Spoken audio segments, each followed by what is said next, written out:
जय हिंद साथियों, कैसे हैं आप सभी। आई होप कि आप सभी बहुत अच्छे होंगे। इस वीडियो में हम देखने वाले हैं prime number and composite number क्या होते हैं। प्राइम नंबर क्या होते हैं और कंपोजिट नंबर क्या होते हैं, बहुत ही आसान भाषा में समझेंगे। आप अगर फर्स्ट क्लास से लेकर के किसी भी क्लास में हैं या फिर आप कंपटीशन की तैयारी कर रहे हैं तो आप सभी के लिए क्लास मोस्ट इम्पोर्टेंट होने वाली है। कॉम्पिटिटिव एग्जाम में हो या फिर आप किसी स्कूल लेवल में हो, सभी जगह पूछे जाते हैं। तो ध्यान से आप वीडियो को देखेंगे, इनसे बहुत सारे क्वेश्चन आगे हमें करने होते हैं। अगर आपका बेस क्लियर होगा तो आप बहुत सारे क्वेश्चंस कर पाएंगे। हम एग्जाम्पल के माध्यम से भी समझने की कोशिश करेंगे। तो चलिए देखते हैं कंपोजिट नंबर क्या होते हैं एंड प्राइम नंबर क्या होते हैं। ऐसे ही वीडियोस देखने के लिए आप चैनल को सब्सक्राइब कर लें, जिससे कि जब भी वीडियो आए आप सभी के पास सबसे पहले पहुंच जाए। वीडियो को ध्यान से एंड तक देखना, आपको प्राइम एंड कंपोजिट नंबर समझ में आ जाएगा। तो फ्रेंड्स, हम बात करते हैं प्राइम नंबर क्या होते हैं। प्राइम नंबर क्या होते हैं? प्राइम का मतलब होता है दो। आसान भाषा में, जैसा कि मैंने कहा, आसान भाषा में समझेंगे। प्राइम का मतलब होता है दो और कंपोजिट का मतलब होता है दो से अधिक। दो एंड दो से अधिक, सिंपल।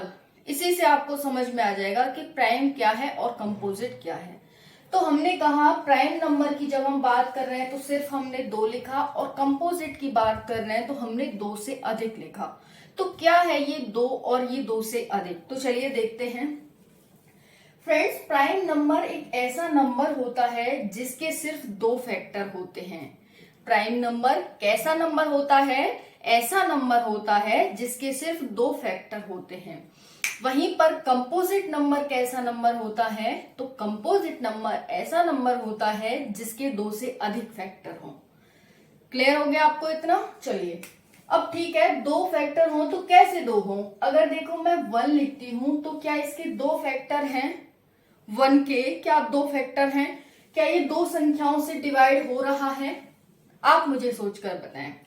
नहीं हो रहा, क्योंकि 1 सिर्फ 1 से ही डिवाइड हो सकता है और किसी से डिवाइड नहीं हो सकता। तो ये 1 है वो हमारा प्राइम नंबर नहीं होगा, यानी 1 को हमने काट दिया कि ये हमारा प्राइम नंबर नहीं है। जब हम 2 की बात करते हैं तो 2 में देखते हैं कि 2 1 से भी डिवाइड होता है और 2 है वो 2 से भी डिवाइड हो जाता है। 1 2 जा 2 एंड 2 1 जा 2। तो इसका मतलब क्या है कि 2 एक प्राइम नंबर है। जब हम 3 की बात करते हैं तो 3 के दो फैक्टर्स कौन कौन से होंगे? 3 1 से भी डिवाइड हो जाएगा। 3 क्या है? 1 से भी डिवाइड हो जाएगा। 1 3 जा 3, कंप्लीटली डिवाइड करना है। देखो, डिवाइड का मतलब है कंप्लीटली डिवाइड करना। वहीं पर ये 3 से भी डिवाइड हो जाएगा। तो 3 के क्या हो गए? 1 और 3 फैक्टर हो गए, और किसी से 3 डिवाइड नहीं हो सकता है। 2 से डिवाइड नहीं होगा, कंप्लीटली 3। अब बात करते हैं हम 4 की। तो 4 क्या है? 4 1 से भी डिवाइड हो जाएगा, 2 से भी डिवाइड हो जाएगा और 4 से भी डिवाइड हो जाएगा। तो क्या ये प्राइम नंबर है? हमने तो क्या लिखा? सिर्फ दो फैक्टर हो, तो ये हमारा प्राइम नंबर नहीं है, 4। अब हम बात करते हैं 5 की। तो 5 देखेंगे, 5 1 से डिविजिबल है एंड 5 से डिविजिबल है और किसी से डिविजिबल नहीं है। तो 5 हमारा क्या है? क्या प्राइम नंबर है? यस, बिल्कुल है। वहीं पर हम 6 की बात करेंगे तो 6 पहले तो 2 और 3 से बना है। 2 अपने आप में 1 से डिवाइड है, 2 से डिवाइड है। 3 अपने आप में 1 से डिवाइड है और 3 से डिवाइड है। तो इसके तो क्या हो गए? अगर हम 1 को हटा देते हैं तो इसके तो 3 फैक्टर हो गए। 3 फैक्टर, और खुद 6 स्वयं से है, यानी कि स्वयं भी खुद को डिवाइड कर सकता है। तो इसके तो 4 फैक्टर हो गए। तो 4 क्या 6 क्या हो जाएगा? हमारा प्राइम नंबर नहीं है। आई होप कि आप सभी को ऐसे समझ आ गया होगा। आप जब भी छोटी क्लास में हो या फिर किसी कंपटीशन की तैयारी कर रहे हैं तो आप इस तरह से जब एक दो बार करके देखेंगे तो आप खुद से ही इजीली पता कर सकते हैं। मतलब जैसे ही बोला जाएगा क्वेश्चन वैसे ही आप पता कर लेंगे कि हाँ ये प्राइम नंबर है, ये नहीं है। तो चलिए अब हम देख लेते हैं कि कौन कौन से मेनली प्राइम नंबर होते हैं। हमने एग्जाम्पल के माध्यम से तो समझ लिया और आप सभी को समझ भी आ गया होगा, ऐसी मुझे आशा है। तो देखिए, हमारा पहला प्राइम नंबर नहीं था, 2 प्राइम नंबर था, 3 था, 5 था। अब आगे क्या होगा, 7 हो जाएगा। हालांकि हमने 7 नहीं देखा, लेकिन 1 और 7 से ही 7 को डिविजिबल कर पाएंगे, अदरवाइज किसी और से नहीं कर पाएंगे कंप्लीटली। फिर 9, अब आप कहेंगे 9 हो जाएगा मैम, नहीं, 9 1 से भी डिविजिबल है, 3 से भी डिविजिबल है और खुद 9 से भी डिविजिबल है, तो 9 नहीं होगा। 11, 13, 17, 19, 23, फिर हो जाएगा 29, ओके, इस तरह से 31। तो फ्रेंड्स ये हो गए हमारे प्राइम नंबर्स। अब हम बात करते हैं कंपोजिट नंबर की। ये आप सभी को समझ आ गए? नहीं आए हो तो कमेंट सेक्शन के माध्यम से पूछ सकते हैं, कोई भी डाउट हो तो आप।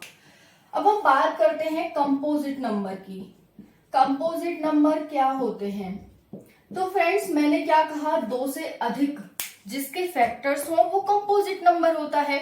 जैसे अभी हमने क्या देखा, इसमें 1 नहीं आएगा, ना इसमें 1 आता है, ना इसमें 1 आता है। अब यहाँ पर क्या आ जाएगा, 4 आ जाएगा, 6 आ जाएगा, 8 आ जाएगा, 9, 10 और 12 आ जाएगा। मतलब जितने भी हम प्राइम नंबर को छोड़ दें वे सारे क्या होते हैं, छोड़कर जो हमारे पास डिजिट बच जाते हैं वो सारे हमारे कंपोजिट नंबर होते हैं। तो वीडियो कैसी लगी आप सभी को कमेंट सेक्शन में बताना। वैसे मैं आपसे क्वेश्चन पूछ लेती हूँ। क्वेश्चन है आप सभी के लिए, find prime number, find prime number, जिससे कि आपको पता तो चले मुझे भी कि आपको समझ आया कि नहीं। इसका आंसर आप कमेंट सेक्शन में देना। मैं आपको बोल रही हूँ कि यहाँ पर आपको 4 ऑप्शन दे रखे हैं प्राइम नंबर के। पहला है 9, दूसरा है 11, तीसरा है 6 और चौथा है यहाँ पर 4। तो इसमें से कौन सा प्राइम नंबर है आप मुझे कमेंट सेक्शन में करेंगे।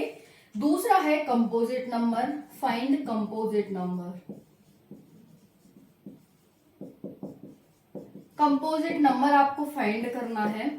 तो फ्रेंड्स यहाँ पर आपके पास 4 ऑप्शन हैं। नंबर ए है, ये 9 है, इसे कुछ और मत समझ लेना।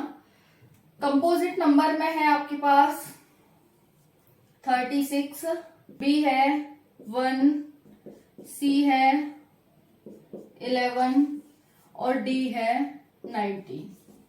तो आप मुझे बताएंगे इसमें कौन सा कंपोजिट है, ऐसे बताएंगे, और क्वेश्चन 1 का और क्वेश्चन 2 का क्या क्या आंसर है। तो चलिए इसका आंसर कमेंट सेक्शन में जल्दी से कर दीजिए। और वीडियो आपको पसंद आई होगी, बहुत ही इजीली वे में आपने समझा होगा prime number and composite number. तो कल हम समझेंगे इंटीजर क्या होते हैं एंड रेशनल और इरेशनल नंबर क्या होते हैं। तो चलिए मिलते हैं कल। Thank you so much. जय हिंद।